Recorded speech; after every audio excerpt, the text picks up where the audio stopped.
एक समय की बात है, भगवान बुद्ध अपने शिष्यों को उपदेश दे रहे थे। तब उनके एक शिष्य ने उनसे ये 3 सवाल किए। पहला, कौन किसके भाग्य का खाता है? दूसरा, संसार का सबसे बड़ा बलवान कौन है? तीसरा, जो अपनी बात से मुकर जाता है उसका अंत में क्या अंजाम होता है? तब गौतम बुद्ध कहते हैं, तुम्हारे ये तीनों प्रश्न बहुत ही महत्वपूर्ण हैं, क्योंकि इन तीनों प्रश्नों के उत्तर जानना मनुष्य के लिए बहुत जरूरी होता है। इसलिए मैं तुम्हें एक कहानी सुनाता हूं। इस कहानी में तुम्हें तुम्हारे तीनों प्रश्नों के उत्तर मिल जाएंगे। कृपया तुम कहानी को ध्यान लगाकर सुनना। एक जंगल में विशाल बरगद का पेड़ था। उस पेड़ पर एक बाज पक्षी रहता था। उस बरगद से थोड़ी ही दूर एक बिल था। उस बिल में एक सर्प रहता था। फिर एक दिन जैसे ही सर्प बिल से बाहर निकलने लगा तो उस सर्प को वह बाज पक्षी देख रहा था।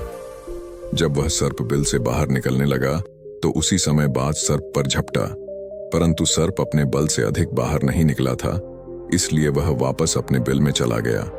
फिर थोड़ी देर बाद सर्प ने अपना मुंह बिल से बाहर निकाला और देखने लगा कि बाज पक्षी यहीं पर है या कहीं चला गया।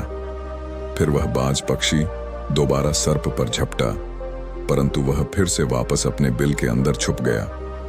जैसे ही सर्प अपने बिल से बाहर निकलने का प्रयास करता तो बाज उस पर हमला करता और उसे उठाकर ले जाने की कोशिश करता।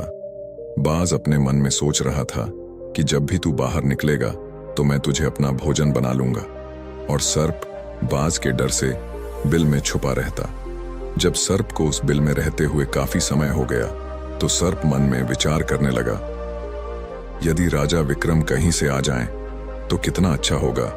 वह तो दूसरों के कष्टों का हरण करते हैं और राजा विक्रम ही ऐसे हैं जो मुझे इस बात से बचा सकते हैं।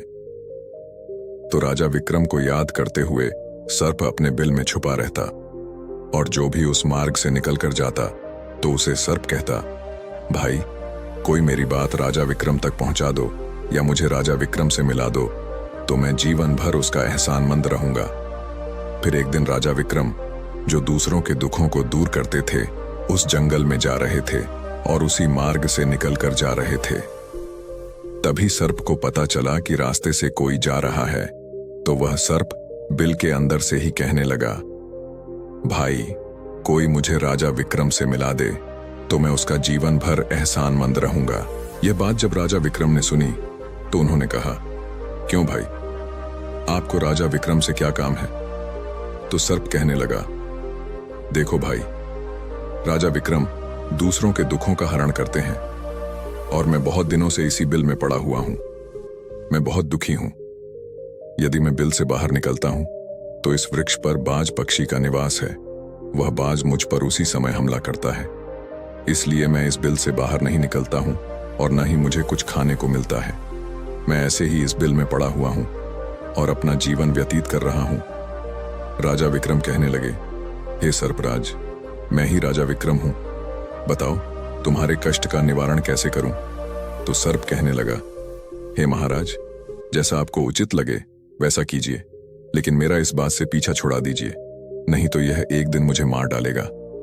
राजा विक्रम कहने लगे, हे सर्पराज, तुम कहो तो मैं तुम्हें इस वन में कहीं दूर छोड़ दूं।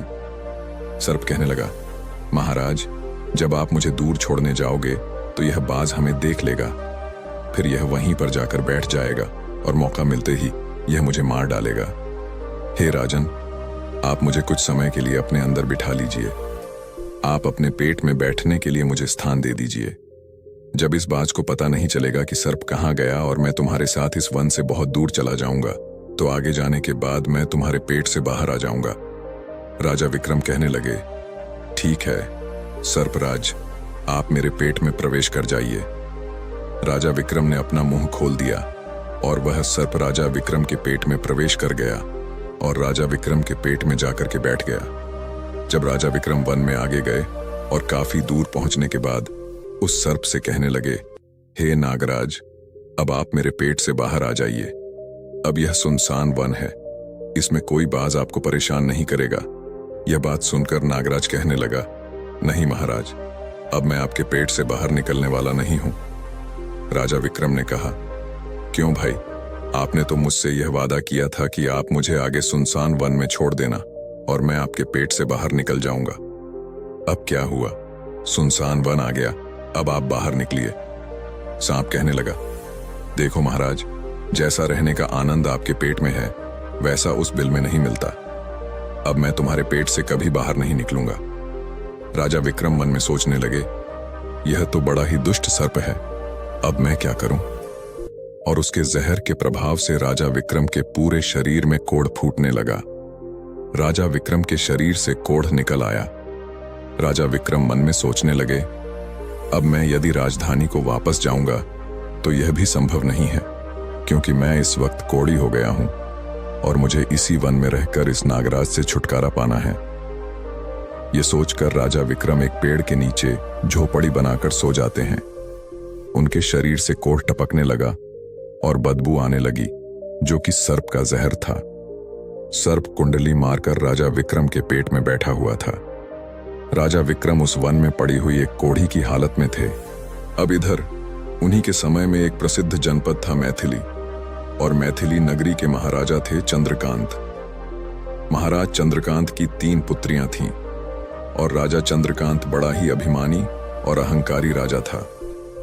फिर एक दिन राजा चंद्रकांत ने अपनी तीनों बेटियों से पूछा, बताओ बेटियों, तुम किसके भाग्य का खाती हो?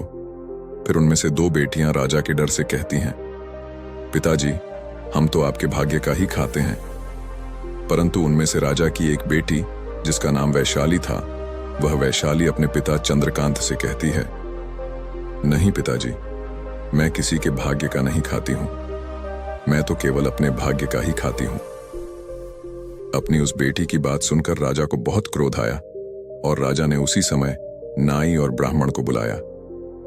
नाई और ब्राह्मण से कहने लगे, मेरी इन दोनों बेटियों का रिश्ता तो आप किसी राजा के यहां करके आइए, और यह जो बड़ी वाली बेटी है, इसका रिश्ता किसी कोढ़ी, कलंकी या जिसके हाथ पैर नहीं हो उसके साथ करके आइए।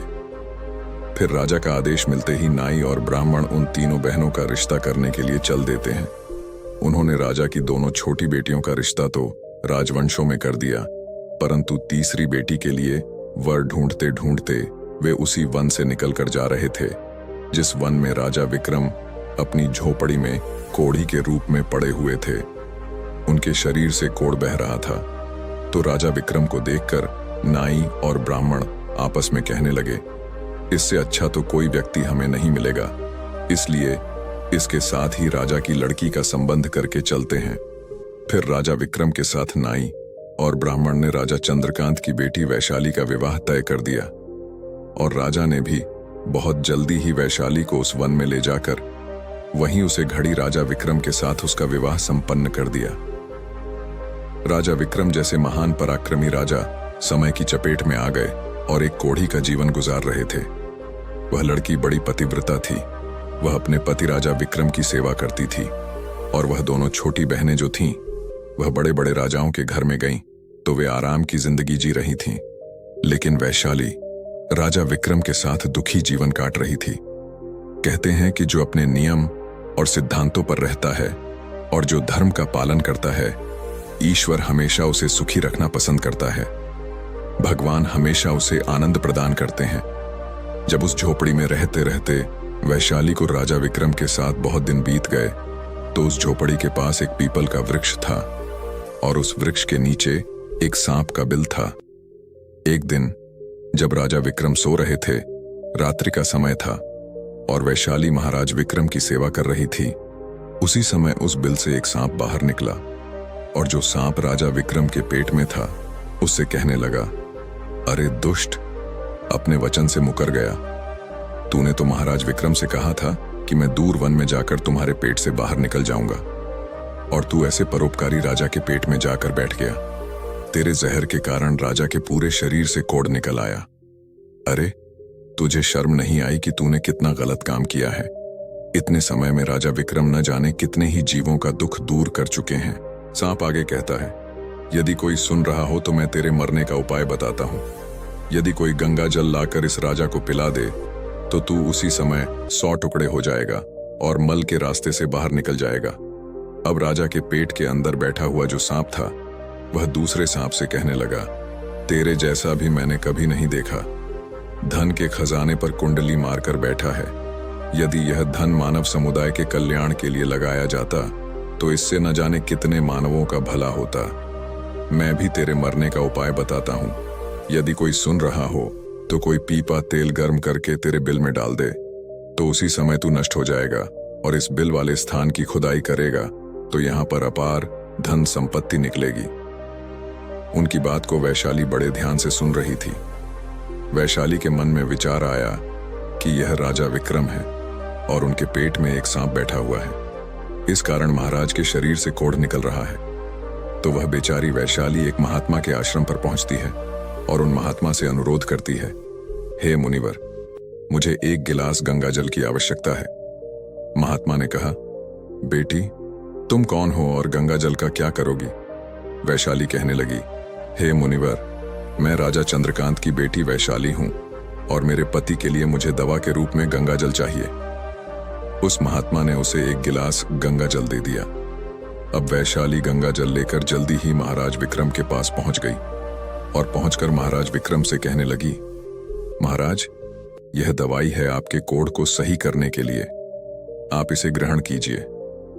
राजा विक्रम उस गंगा जल को पी गए और जैसे ही राजा विक्रम ने उस गंगा जल का पान किया तो उस सांप के उसी समय 100 टुकड़े हो गए जो पेट में था। वह सांप नष्ट हो गया और धीरे धीरे राजा के शरीर से मल के रास्ते बाहर निकल आया। अब तो राजा का कोढ़ धीरे धीरे सही होने लगा और कुछ ही दिनों में राजा का कोढ़ पूरी तरह सही हो गया। राजा का पूरा उपचार हो गया। राजा पहले की तरह स्वस्थ हो गए। अब राजा विक्रम से वैशाली कहने लगी, हे महाराज, मैं एक स्त्री हूं और इस शहर में नहीं जा सकती हूं। आप शहर में जाइए और एक पीपा तेल का लेकर आइए। राजा विक्रम कहने लगे, वैशाली, उस तेल का तुम क्या करोगी? वैशाली ने कहा, महाराज, आप पहले तेल का पीपा लेकर आइए, फिर मैं आपको बताऊंगी। फिर वैशाली की बात सुनकर राजा विक्रम बाजार में जाते हैं और वहां से एक पीपा तेल का लेकर आते हैं। फिर वैशाली वहां आग जलाती है और आग पर उस तेल को गर्म करती है। गर्म करके वह तेल सांप के बिल में खाली कर देती है।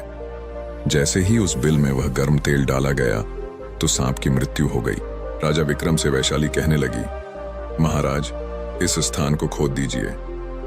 फिर राजा विक्रम ने जब उस स्थान की खुदाई की तो वहां से अपार धन संपत्ति निकली। वैशाली कहने लगी, महाराज, देखिए, मैं जानती हूं कि आप उज्जैन नरेश राजा विक्रम हैं, परंतु मेरे पिता ने मेरा अपमान किया था और मुझे एक कौड़ी को दिया था। परंतु मैं अपने भाग्य का खाती हूं, इसलिए इसी स्थान पर मेरे पिता के महल से अच्छा महल बनना चाहिए। राजा विक्रम कहने लगे, वैशाली, तुम कैसी बातें कर रही हो? हम नरेश हैं, भला यहां पर महल क्यों बनाएंगे? आप उज्जैन नगरी को चलिए।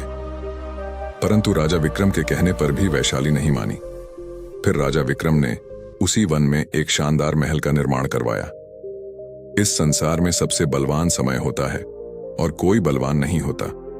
जिसका समय अच्छा होता है वह आगे बढ़ता रहता है और जिसका समय खराब होता है वह पतन की ओर अग्रसर हो जाता है। राजा चंद्रकांत पर एक दूसरा राजा आक्रमण कर देता है और उस आक्रमण में राजा चंद्रकांत पराजित हो जाता है। वह अपने परिवार सहित प्राण बचाने के लिए उसी वन में पहुंच जाता है। जब वन में राजा भूखा प्यासा भटक रहा था, फटे हुए वस्त्र और भूख से पीड़ित और प्यास से राजा का गला सूख रहा था, तो राजा घूमते घूमते उस वैशाली और राजा विक्रम के महल के नजदीक से गुजरता है। वैशाली अपने पिताजी को पहचान जाती है। वैशाली ने अपने एक सेवक को भेजा और सेवक भेजकर महाराज चंद्रकांत, जो कि फटे हुए हाल में थे और जिनके पास वस्त्र नहीं थे, उन्हें बुलवाया। चंद्रकांत ने सोचा, यह न जाने कौन है और हमें क्यों बुला रही है। जब राजा चंद्रकांत उस लड़की के पास पहुंचे तो उन्होंने लड़की को पहचान लिया। वैशाली चंद्रकांत से कहने लगी, पिताजी, मैं वही वैशाली हूं और मैं आपसे यह कहती थी कि मैं अपने भाग्य का खाती हूं। देखिए, मैं अपने ही भाग्य का खाती हूं, आपके भाग्य का नहीं। आपने मुझे एक कौड़ी को दिया था, परंतु मेरे भाग्य में तो एक सम्राट लिखा था। देखिए पिताजी, मैं उज्जैन नरेश राजा विक्रम की पत्नी हूं। राजा चंद्रकांत मन में विचार करते हैं और अपनी उस बेटी से अपने अपराध की क्षमा मांगते हैं। इस संसार में सबसे बड़ा बलवान समय है और कोई भी व्यक्ति किसी दूसरे के भाग्य का नहीं खाता। हर कोई यह सोचता है कि यह मेरे भाग्य का खा रहा है, लेकिन नहीं, कोई किसी के भाग्य का नहीं खाता। जो कोई खाता है वह अपने भाग्य का ही खाता है। हर दाने दाने पर खाने वाले का नाम होता है। आप यह न सोचें कि हम किसी को खिला रहे हैं। आप किसी को खिलाने वाले कौन होते हैं? इस संसार को खिलाने वाला तो एक ही है, और वह है भगवान। जो अपनी बात से मुकर जाता है उसका अंत में वही होता है जो राजा विक्रम के पेट में बैठे हुए उस सर्प का हुआ था। अंततः वह विनाश को प्राप्त होता है। हमेशा सत्य की ही जीत होती है और अधर्मी, अत्याचारी और पापी का अंत होता है। इस तरीके से राजा विक्रम और उनकी पत्नी वैशाली ने राजा चंद्रकांत का बड़ा स्वागत किया। राजा विक्रम महाराज चंद्रकांत को अपने साथ उज्जैन ले आए और बाद में राजा विक्रम ने अपनी सेना राजा चंद्रकांत के साथ भेजी और जिस राजा ने चंद्रकांत को पराजित किया था उससे अपना राज्य वापस पा लिया। जिसकी किस्मत अच्छी होती है, जिनके कर्म अच्छे होते हैं, उसे ईश्वर कहीं ना कहीं से देता है। हम और तुम तो अपने परिवार का पालन करने में भी हिचक जाते हैं, लेकिन इस संसार का पालन करने वाले को देखिए, वह पूरे संसार के हर जीव जंतु का ध्यान रखता है। तो दोस्तों, कैसी लगी आपको यह कहानी? उम्मीद करते हैं अच्छी लगी हो। आपने इस कहानी से क्या सीखा हमें कमेंट करके जरूर बताइएगा। और दोस्तों, वीडियो को लाइक करके चैनल को सब्सक्राइब जरूर से कर लीजिएगा, क्योंकि इसी तरह की प्रेरणादायक कहानी आपको हमारे चैनल पर देखने को मिलती रहेगी।